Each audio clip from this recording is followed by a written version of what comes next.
Okay, Maartje. So hello everyone and welcome to the Geoscience and Geoenergy webinar of 9th of September 2021. So Hadi could not make it today, so I'm here. So my name is Maartje Boon. I'm a colleague of Hadi at TU Delft, and together with Sebastian Geiger from Heriot-Watt, I have the pleasure to co-host this webinar of today. So we are delighted to host Serge van Gessel from TNO as our distinguished speaker. Serge is a senior geoscientist at TNO, the Geological Survey of the Netherlands, where he advises national and regional authorities on the use of the subsurface in the energy transition. As chairman of the Geoenergy Expert Group at Euro Geoservice and the UNFC Injection Projects Working Group at UNECE, he is responsible for setting up international research collaborations on sustainable geoenergy, including geothermal energy, CCS, and energy storage. So under the umbrella of the IEA Technology Collaboration Program, he currently coordinates a global R&D task on underground hydrogen storage. So thank you, Serge, for graciously accepting our invitation. And to the audience, please note that this lecture lasts for about 30 minutes, followed by questions. And please type your questions in the chat box, and Sebastian will take them after the lecture. And please do not wait till the end of the lecture to post your questions, but just type them whenever you feel appropriate, as they may trigger other questions by other participants. So Serge, we are very much looking forward to hearing your lecture. So please start whenever you feel ready. Okay, thank you, Maartje and Sebastian.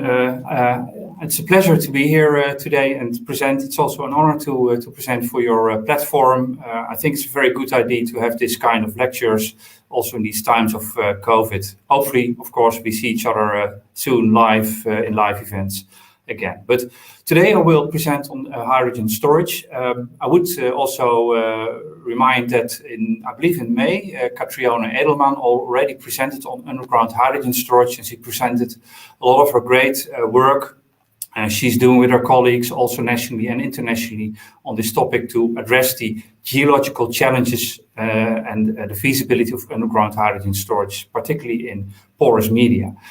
Today I will more focus on the applications of hydrogen storage in the future renewable energy system, so more an broader look on the overview on the use of hydrogen. And I will use the Netherlands case as an example, where we have done several studies also with our partner Energiebeheer Nederland, EBN, and also other parties in the Netherlands working on this topic. Looking how hydrogen storage could be and other energy storage possibilities could be implemented. Let me go to the first slide. So first, I would like to start with a bit of context here. And this graph here shows you the trend in energy consumption, primary energy consumption globally. And of course, what you can see is this market rise in energy consumption since, let's say, more or less 1950. There's really an increasing trend of energy consumption.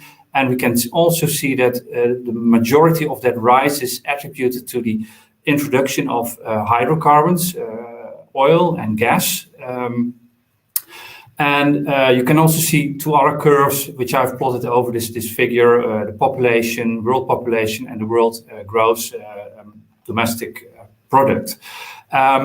The philosophical question, I think, here is what these curves or what our society would have looked like if we wouldn't have had hydrocarbons.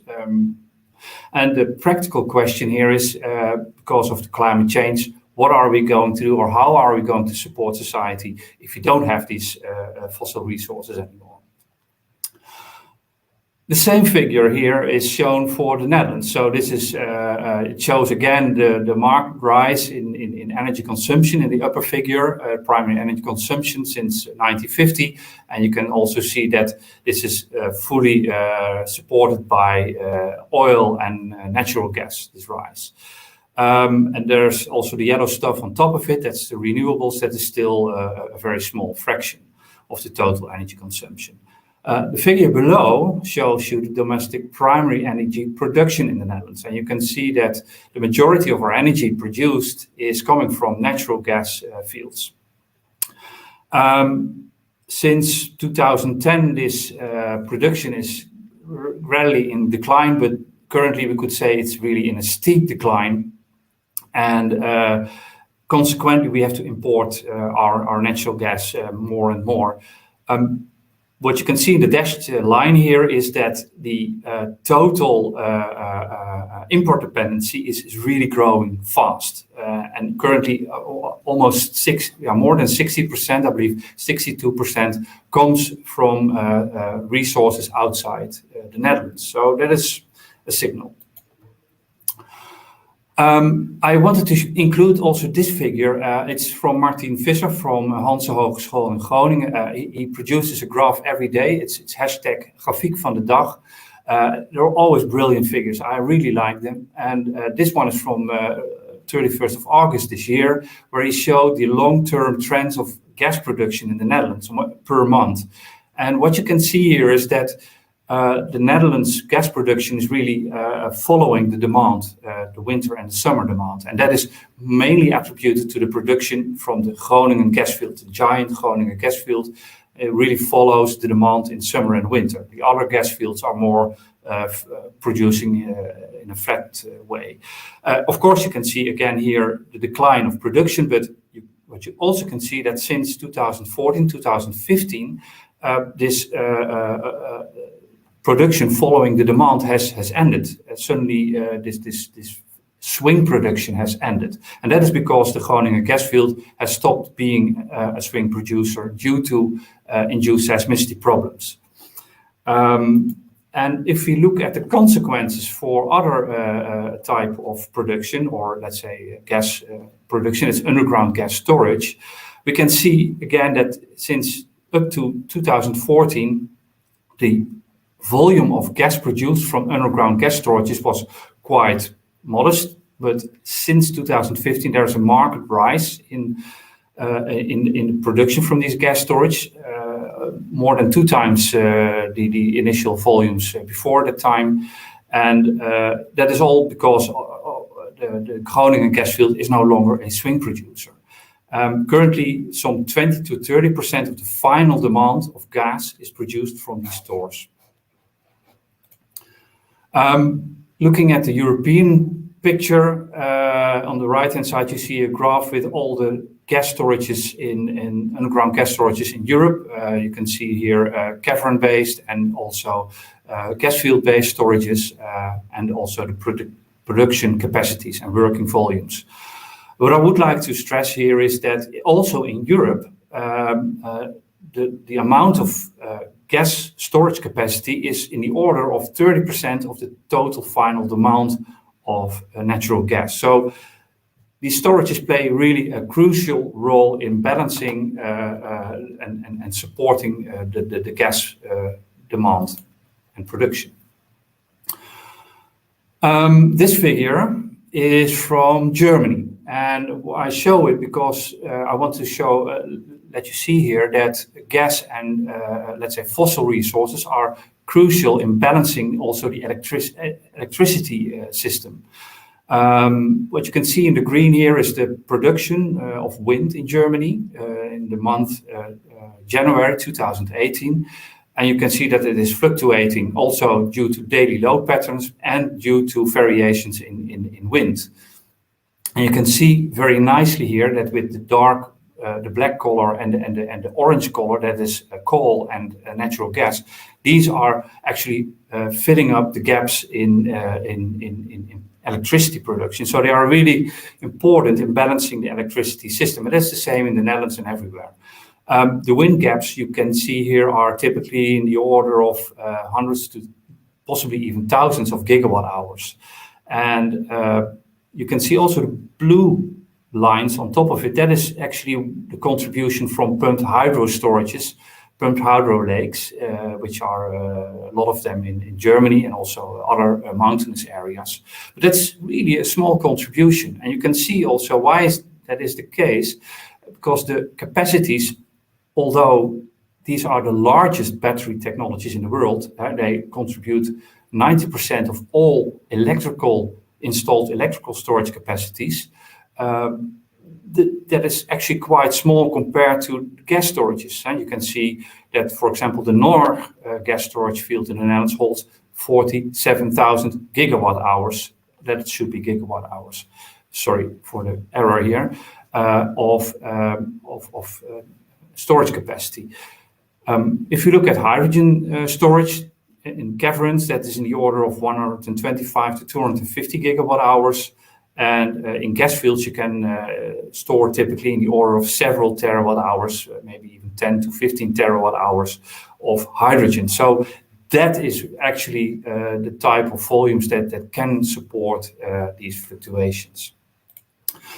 The message here, first of all, is I think that with the phasing out of fossil resources in the longer term, solutions need to be found that can compensate for the loss of the benefits of natural gas and also other fossil resources. And that is typically the energy density, but also the versatility of these resources, like the chemical and the energetic properties, the storability and transportability, the coupling of production and demand, and also the flexibility and the balancing.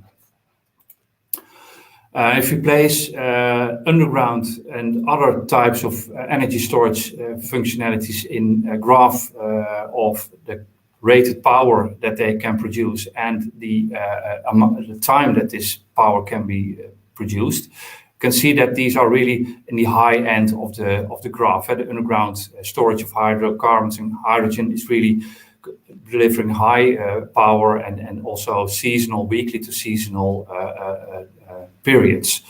And then there's a lot of other technologies that are more in the lower end, minutes to hour services.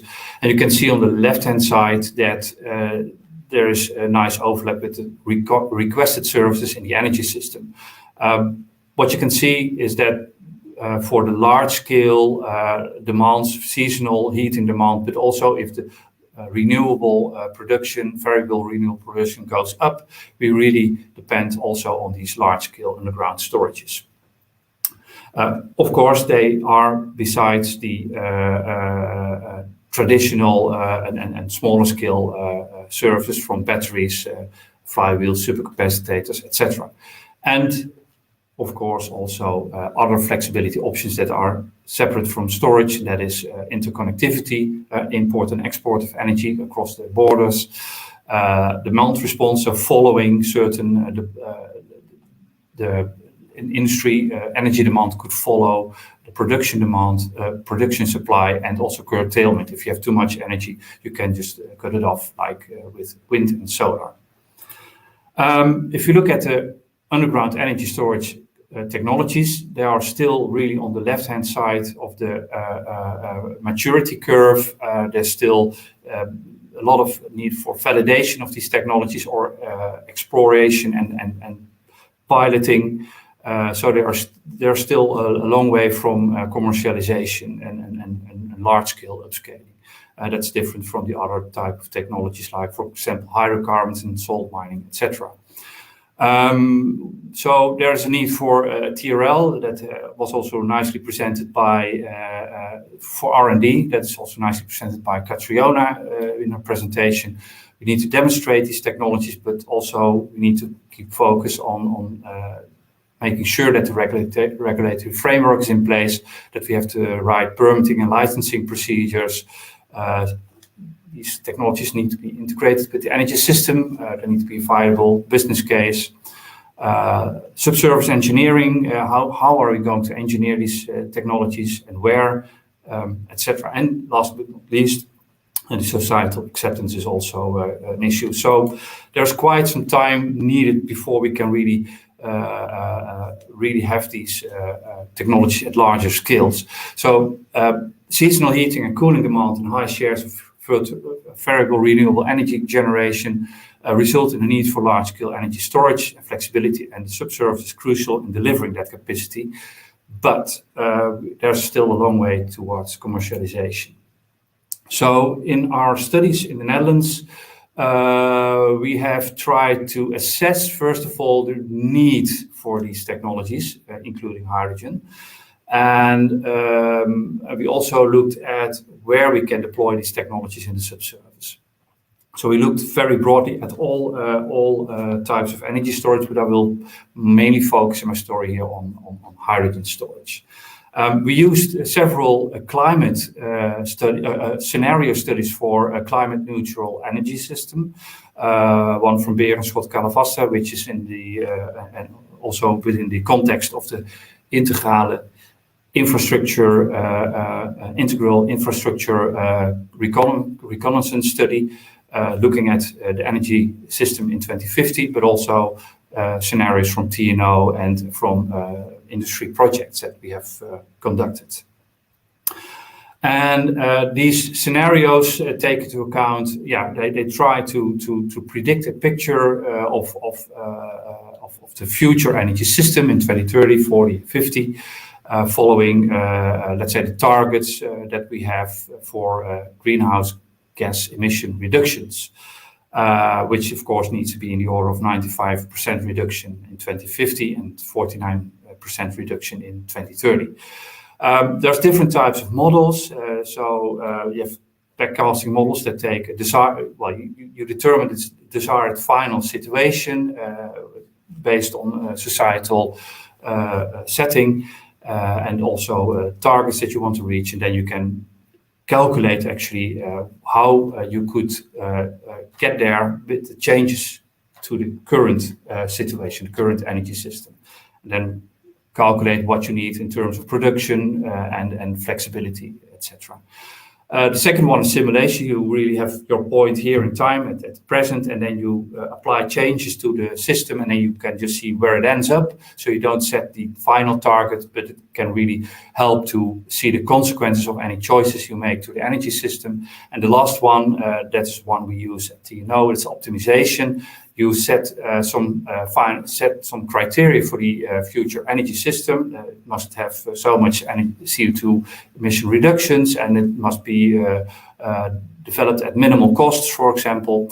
And then you can provide the model with a range of technologies where it can select options and from these technologies to achieve those criteria.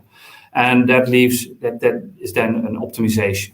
So the models have very different outcomes, and that I will show in my next set of slides. This is just a graph where I don't try to read it in detail, but it's just given here to give an explanation of what kind of information comes out of these models.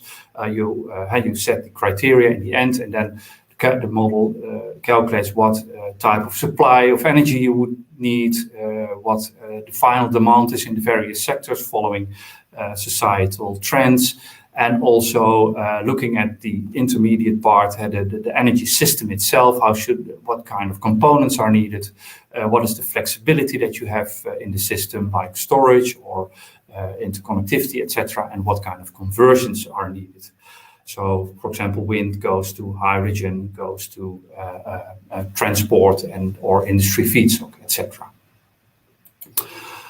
Looking at the roles of hydrogen in the system, we can see here that there are really some great differences in how these different scenarios and models look or use hydrogen in the system.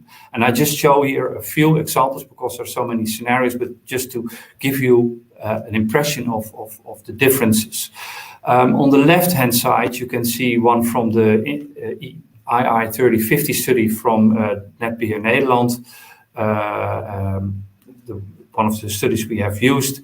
And you can see that, for example, in their national governance scenario, where there's a lot of wind and solar capacity installed, the supply is coming really from excess electricity, power to gas or electrolysis. So that is the main source of hydrogen production.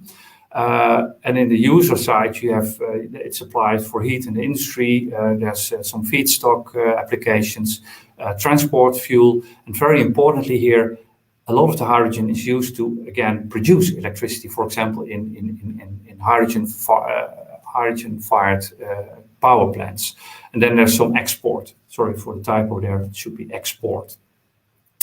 In the middle graph, you can see the same scenario, but now it has a different weather pattern. So we don't have a standard weather year, but a weather year where we have a very cold winter and long periods without wind. So the so-called dunkelflautes, you have maybe days to even 2 weeks without wind or sun production.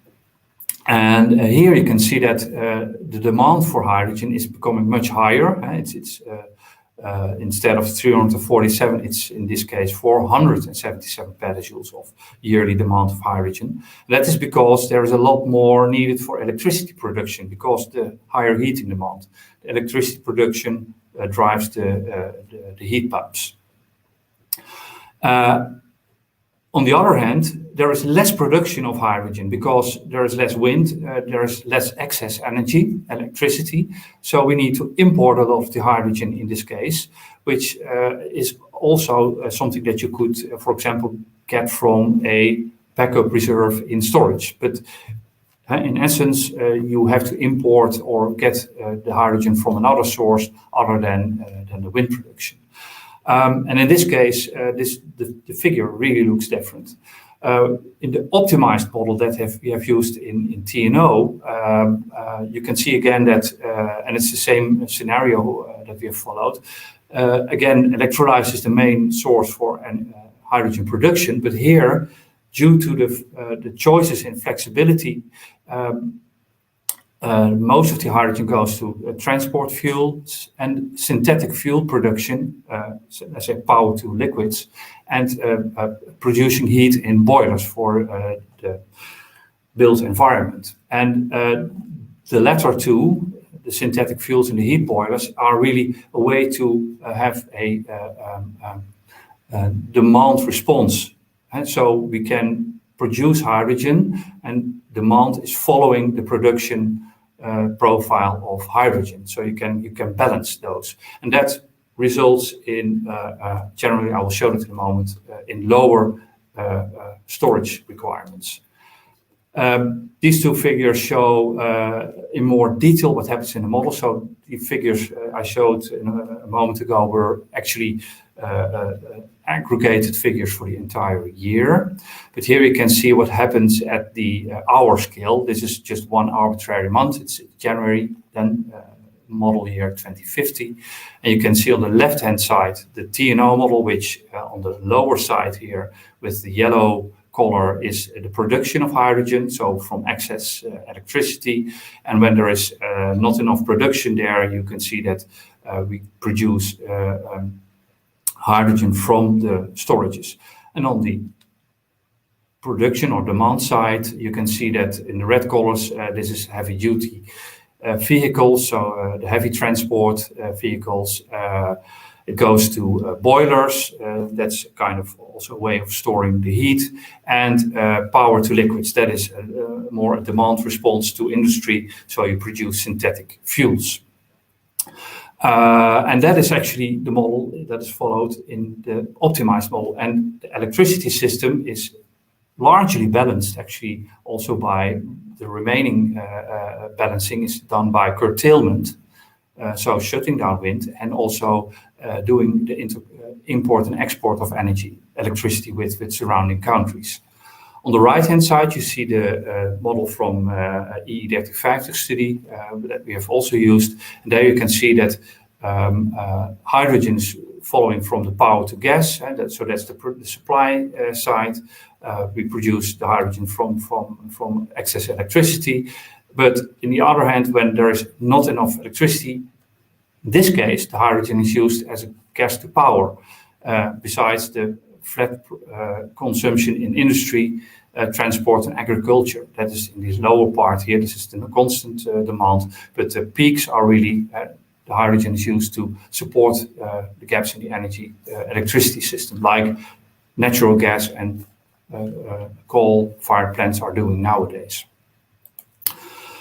This leads to a figure. So what you can see here is outcomes from different scenarios in the hydrogen storage demand. And you can see here that the TNO scenarios, the optimized models, this is the totally yearly produced volume from hydrogen storage according to the models. That is a bit lower, but still significant. That's in the order of 40 terawatt hours compared to the models from the E3050 scenario. That is in the order of 70 to 80 terawatt hours.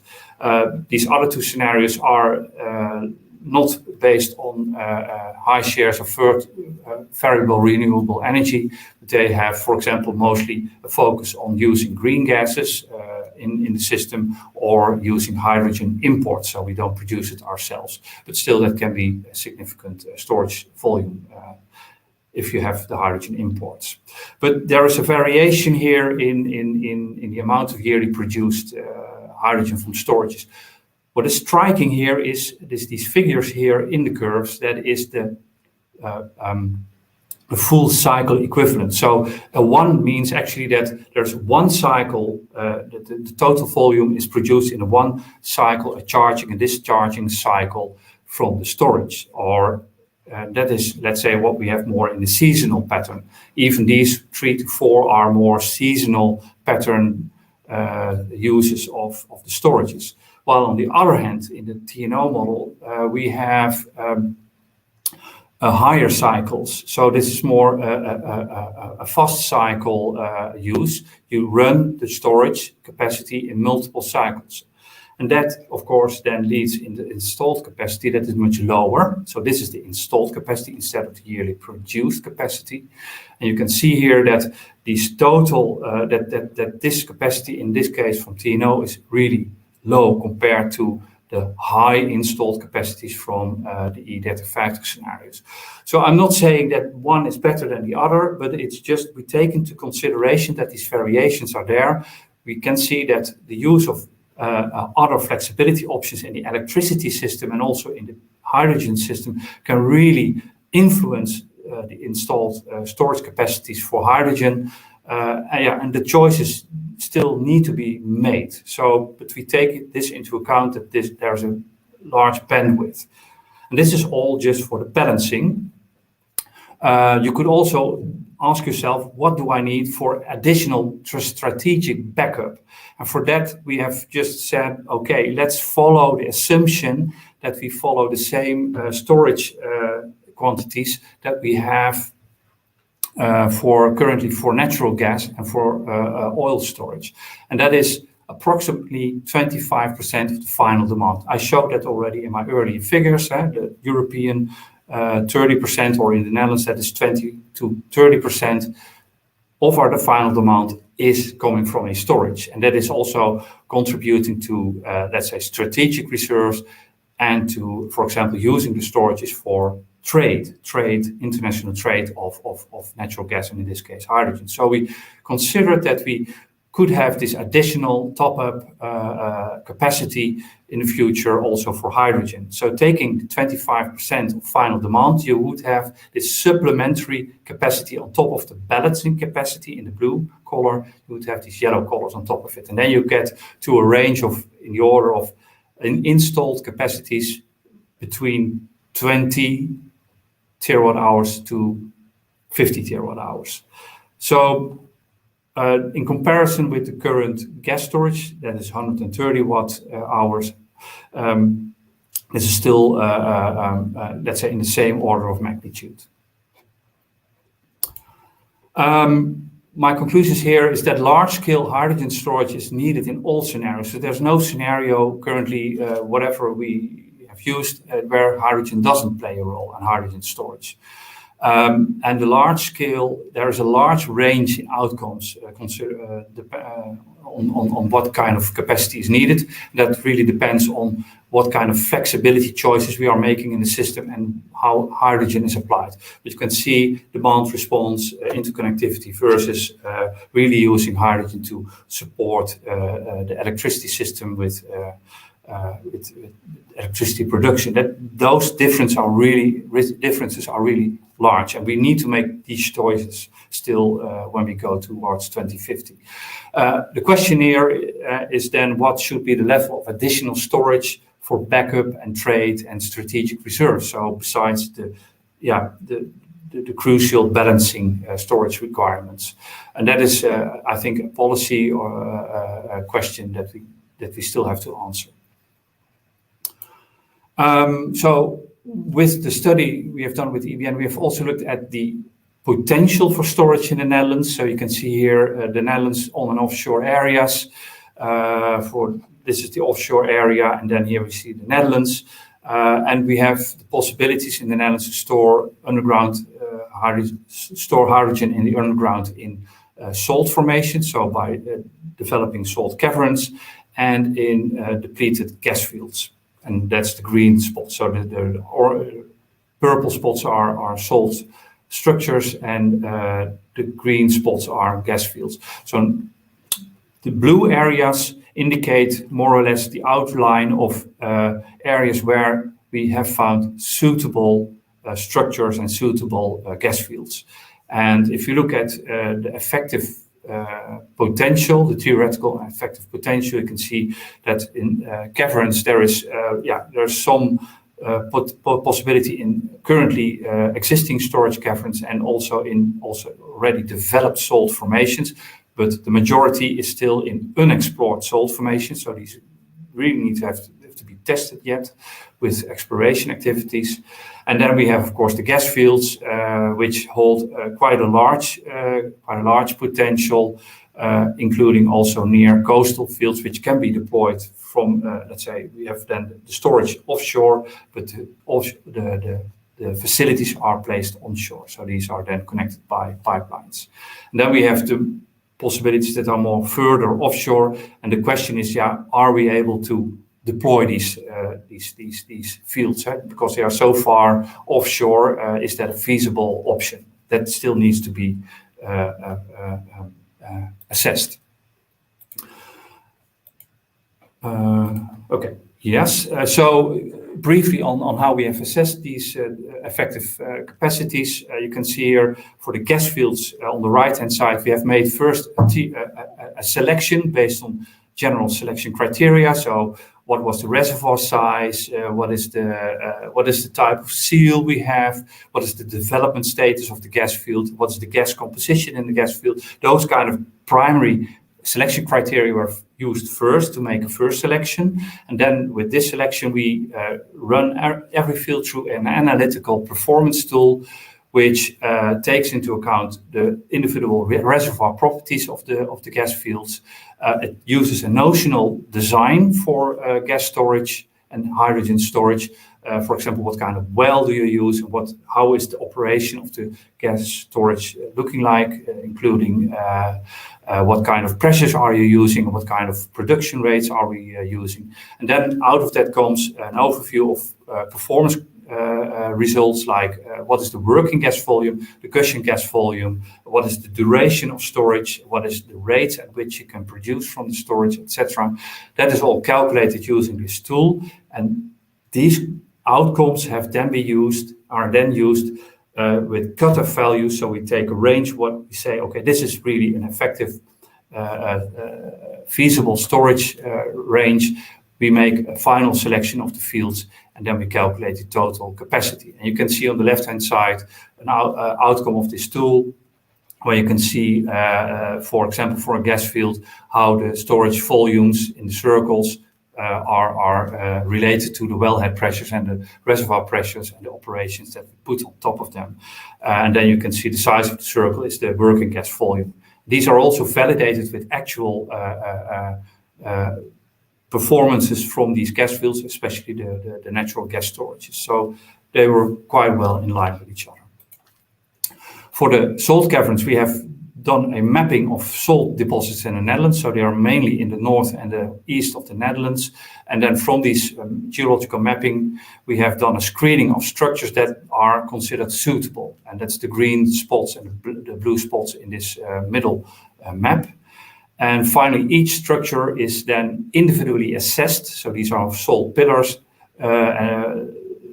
trying to assess the amount of caverns that we can develop in these structures, also using some practical limitations, and then used again the analytical tool to determine from these caverns the working volumes and the production rates and other types of things like what happens, for example, in terms of geomechanical behavior on these caverns with fast cyclic loading and unloading.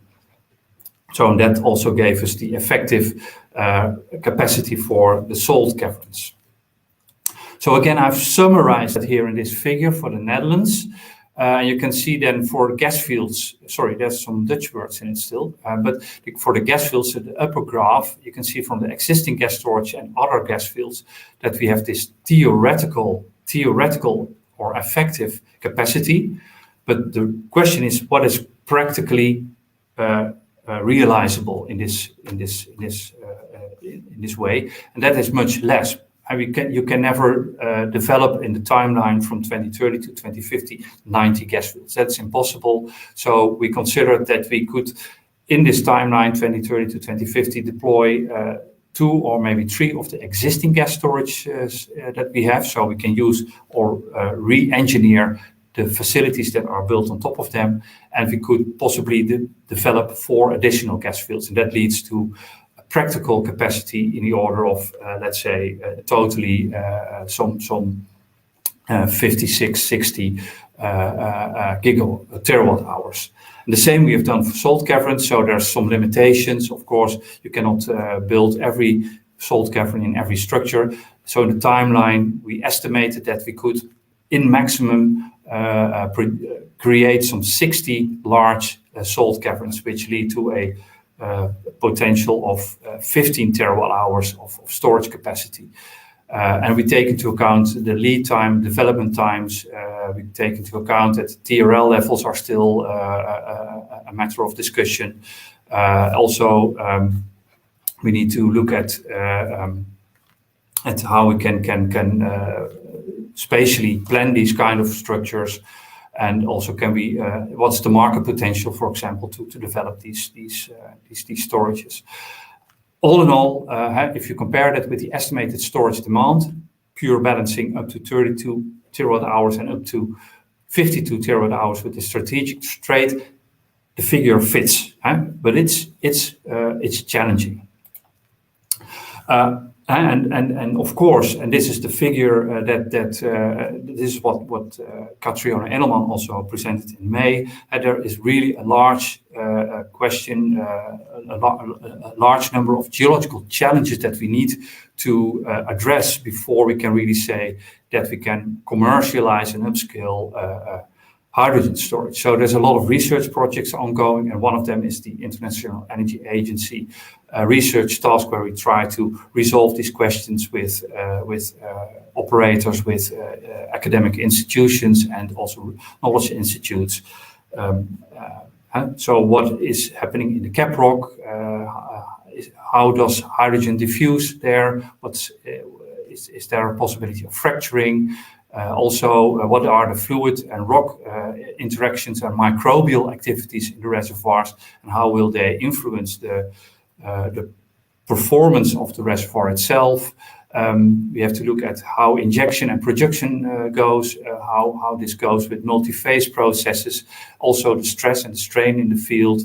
How do cushion gas and working gas volume interact with each other? So, for example, if you have hydrogen and a different type of cushion gas, how will they mix, and what will be the consequence also for the quality of gas that you get? The cushion gas and the brine interactions is something, and of course the structural geology, so the faults in the field, fault leakage, how do processes interact with the properties of the matrix, and also with the faults in the field. So this is my final slide. I think we can say from our perspective and our studies that there is sufficient theoretical and effective capacity for hydrogen storage. Even practical capacities are there, but the bottleneck might be there with high storage demand and considering the long lead times. for deploying these volumes. In the high storage demand scenarios, the salt caverns will not be enough. In this case, we probably will require capacities from gas fields as well. And there's an expected need for upscaling between 2030 and 2050. So, and then, as I said, the challenge is there. How do we make sure that we are in time with these developments, considering the long lead times? I will leave it here. So I would like to thank you for your attention, and I think I can stop sharing my screen now. Let's see. Right, so I hope the story is there. And I go back to you, Sebastian and Maartje. Yes, thank you. Thank you very much, Serge, for the very interesting presentation. I don't know if there are questions right now, Sebastian. Yes, there are plenty of questions coming through, so I take over from here. I have many questions myself, Serge, so thank you very much for a great talk, but hand over to our audience first. So first question that came in was from Curtis Oldenburg. Just wonders, have your studies considered competition in capacity between geologic carbon sequestration and hydrogen storage need? Is there enough capacity for both to support blue hydrogen production as well? That's a very good question. Well, of course, you could consider that there may be a competition between carbon sequestration and hydrogen storage in gas fields. Typically, of course, with the selection, you will try to find the largest gas fields for CO2 storage, and you would like to have a bit smaller gas fields for hydrogen storage. And you would like to have them a bit smaller because you have also to inject all the cushion gas, and that is quite an economic challenge, I think.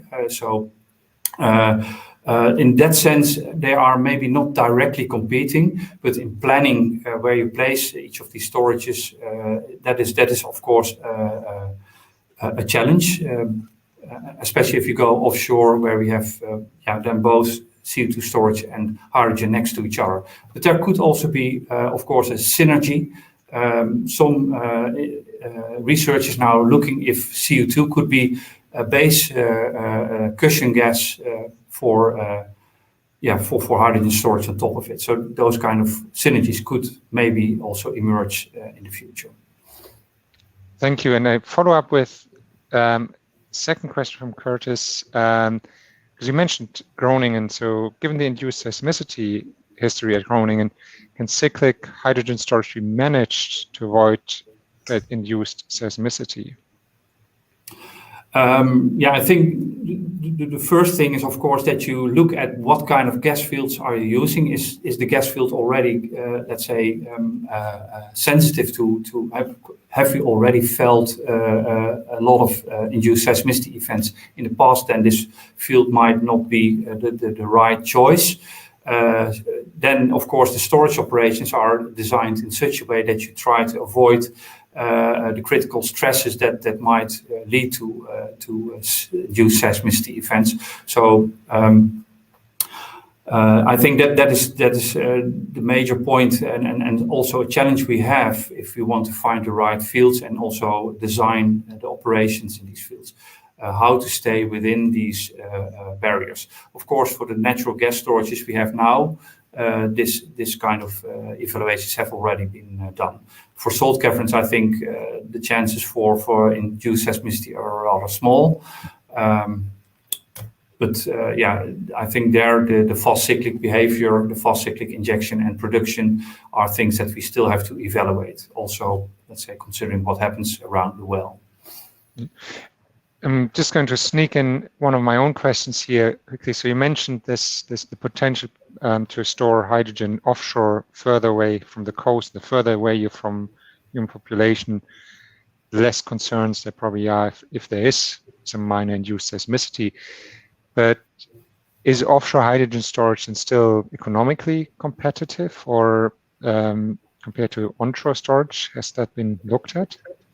Well, that is actually under investigation right now. So I cannot give you the answer right now if that is a feasible option. So, for example, in Denmark, there are plans to build energy islands, and then you could, if you place them in the right location, you could also make use of storage options below that such a energy island. So if the island is already considered and is there, then you could imagine that it might be economic to place a storage over there. If you have to deploy it on platforms, I think that's quite challenging considering the size of gas storage locations. They are typically several hundred meters by several hundred meters in size. There's a lot of equipment and facilities. So trying to place that on platforms is, I think, challenging. And also the long distance, of course, is a problem. Also with, for example, if you need to have people working on that spot to really control the storage. But nearby storage could be an option. So you could place the facilities on land and then you have subsea completions or platforms really at the nearby gas field. So that might be a good option to use in this case. I think it might be the idea, of course, if we have these societal issues, let's do it offshore like we did with CO2. But yeah, first, let's see if this is really a feasible option technically and also economically.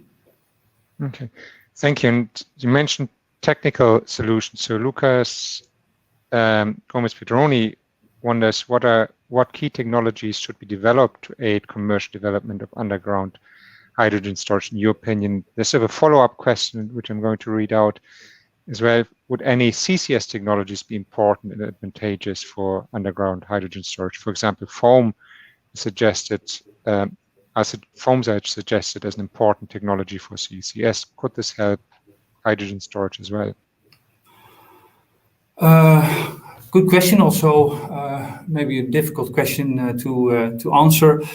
First of all, I think the big questions here are the materials you use for the wells and the facilities. So injecting hydrogen in the subsurface will probably lead to some geochemical alterations or biomicrobial alterations.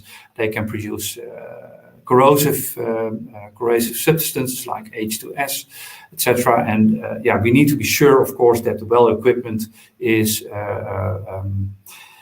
able to withstand those kind of conditions and substances, also the hydrogen itself. So that, I think, is where we can learn from other technologies like CCS. I think the idea is, of course, if you could have CCS as a cushion gas, maybe for having a hydrogen storage on top of that in the cap, would that be possible? That could be some interaction. And I think in general, what we can learn from both storage options in general and how they perform in the subsurface, I think that is where the main overlaps are. I don't know if I'm able to fully answer the question, of course, but people really into engineering underground sites could probably answer better. But I know that several options are being investigated also at TNO and operators. That's no problem that there's not a full answer. It would be, all it shows is there's plenty of research to do.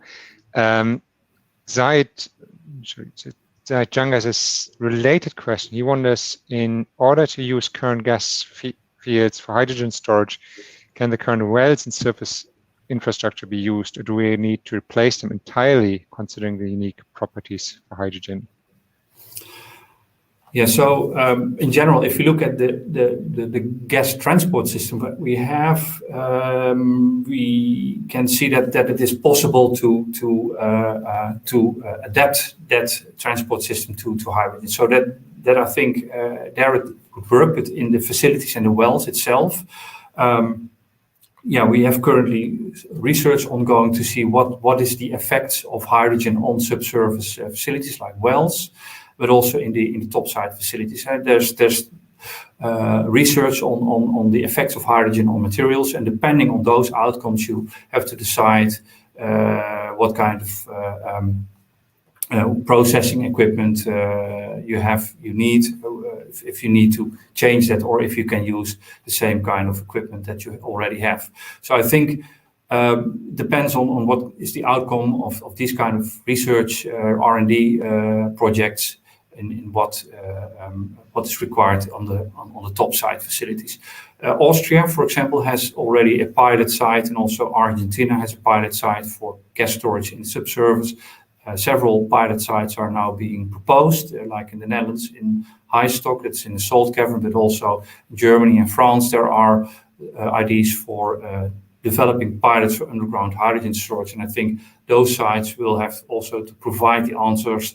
What is the requirements for the facilities, and what kind of can you actually, and then the question, can you really reuse the existing equipment, and what kind of adaptations are required? There will be some, of course, but yeah. Thank you. You mentioned that there's some research underway to see if CO2 storage can be combined with hydrogen storage. So Ferris is wondering, what about injecting CO2 as a cushion gas? Have there been studies to mitigate methanogenesis in this case? Yeah, so actually, yeah, you can say either it is you can mitigate it if you don't want it, or but you can also consider it an upside for your storage if you have methane that would then essentially be neutral, climate neutral methane, because you have it from already stored or sequestrated CO2.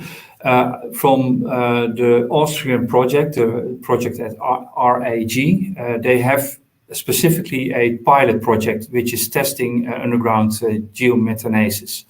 And there they inject CO2 with natural gas. So you can find also on their websites. It's the Sun Conversion project that they have at their site. There they have really tested what happens actually when you inject both substances, leave them there for a certain period of time, and then reproduce again the substances and see how much conversion you have had from CO2 and hydrogen into methane. I don't have the exact outcomes of that study, but I know they are now planning a follow-up also in their project to see, let's say, with new setups, what is happening in that matter. Yeah, but geometanesis is one of the topics, being investigated right now. Thank you. You mentioned salt caverns being less of a risk for induced seismicity. Taufik Nassan comments on this as hydrogen storage in caverns safer, seems to be safer than in porous media. Are there any successful storage projects in porous media? As far as I know, there's nothing at the moment, or is he wrong? There are two pilots currently in porous media in depleted gas fields. The one in Austria, RAG, the Sun Conversion and the Sun Storage project, which you can find on the internet. On the other hand, you have one in Argentina. It's the High Chico project, and they have also done demonstration and piloting of hydrogen, pure hydrogen and mixed hydrogen storage in gas fields. So yes, that is absolutely possible. It's underway, but it's not near a mature technology. You have to consider that gas fields and the lithological composition of the formations, the formation water, and the local setting has great differences, many differences in every gas field where you go. So in the Netherlands, the situation might be a bit different, and you cannot easily transport all the experiences from one site, for example, to a gas field in the Netherlands. So you have to do these investigation pilot projects also in the Netherlands, I think, to really understand what is how the behavior is here. But there are already some experiences, and these seem quite positive in the possibility to store hydrogen in porous media. Well, that's encouraging to hear. Yuan Wang takes it a step further and asks, have you considered saline aquifers for potential storage sites in the Netherlands? What about its potential storage capacity? Very good question. Well, of course, we do have aquifers, deep aquifers also in the Netherlands, but yeah, we have so many gas fields in the Netherlands and so many choices there. And yeah, considering a gas field has already a proven capacity to hold hydrocarbons, they have proven that on the geological time scale that hydrocarbons and gas are captured there, and they provide actually a huge capacity and volume. That's actually the preferred option for us. If you go to aquifers, we have to do quite a lot of exploration activities first to determine if the aquifer is even has a good seal or it can contain for a longer period these hydrocarbons. Some other countries like France, for example, they used or look at aquifers because they have actually very little gas fields. So there they are actually forced to look at these saline aquifer options. So it differs per country, but in the Netherlands, I think we are quite lucky with a huge amount of gas fields. They are in the north, they are in the western part of the Netherlands, so they are also surrounding the industrial areas where we could expect a large hydrogen developments in the near future. So yeah, I think there's at this stage not a reason to do this additional exploration for aquifers. Okay, that's really interesting. Seems like Netherlands are clearly in a geologically lucky situation there. We don't have any other questions coming through, so this gives me another opportunity to ask a follow-up question on the discussion around saline aquifers versus gas fields.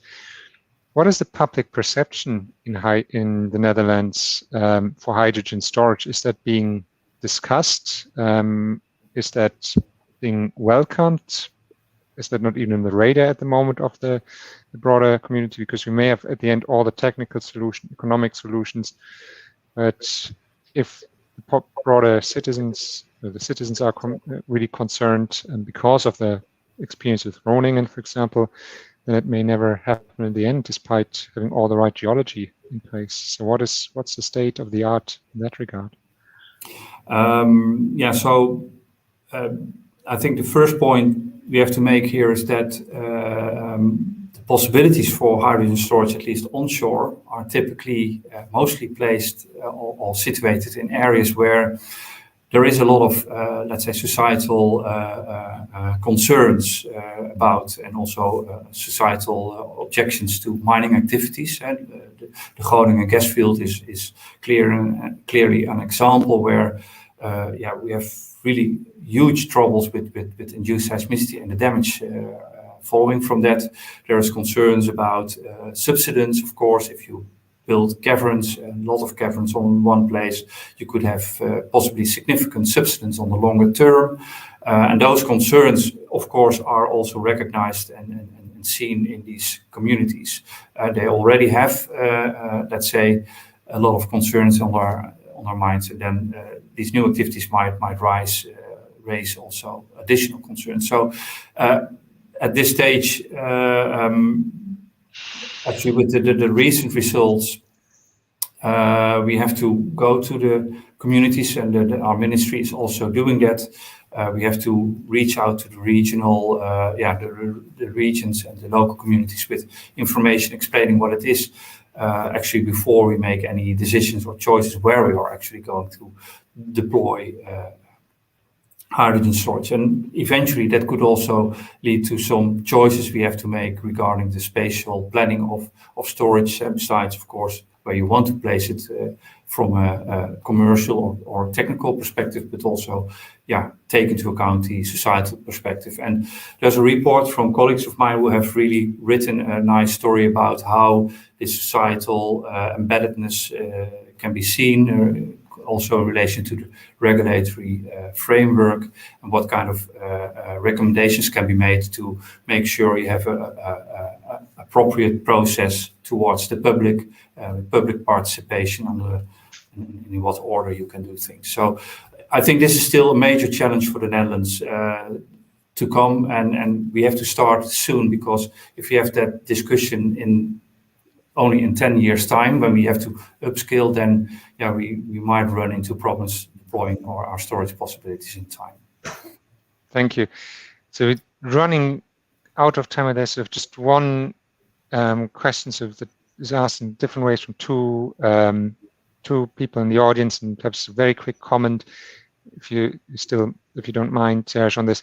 So Ferris also asked, most papers discuss hydrogen storage in depleted gas fields.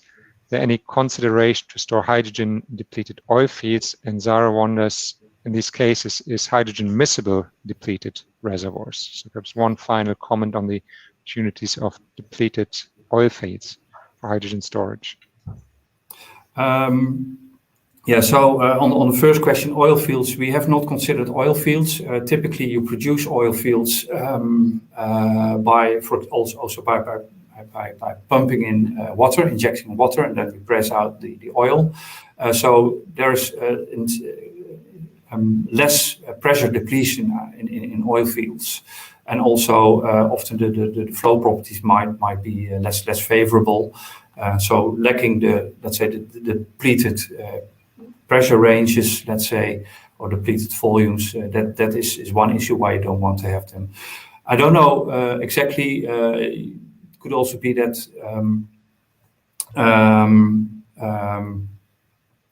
that the oil itself and the substances around it might have more interaction with the hydrogen, so reactions that I'm not fully sure of, but it's a good question maybe to raise also. Let's see, and the other question is around if hydrogen would be miscible in a depleted reservoir. So that means if the hydrogen will diffuse or will it dissolve in the fluid phase that is present. Yeah. Well, you could expect some diffusion through the seals, of course. It depends on what kind of seal you have. You also have, of course, the conversion. So some of the hydrogen will finally